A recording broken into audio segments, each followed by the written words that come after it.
नमस्कार, मी निखिल तुमचं महापुराण एक्सप्रेसमध्ये स्वागत करतो।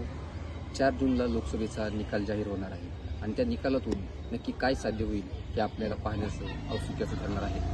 भाजपचा 405चा नारा खरा ठरतो की इंडिया आघाडी सत्तेत पुनरागमन करते हे पाहणं औत्सुक्याचं ठरेल। राहुल गांधींचा निवडणुकील करिश्मा आणि महाराष्ट्रातील उद्धव ठाकरेंचा आणि शरद पवारांचं नेतृत्व हे नक्कीच इंडिया आघाडीसाठी फलदायक ठरणार आहे।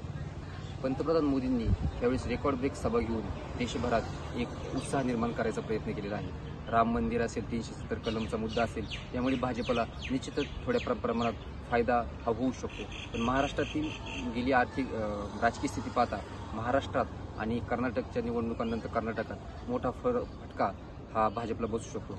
त्यामुळे 4 जूनला नक्की काय होणार, मोदी पुन्हा सत्तेत येणार की महाविकास आघाडी आणि इंडिया आघाडी हे मिळून देशात सरकार स्थापन करणार हे आपण 4 जूनला पाहूया। धन्यवाद।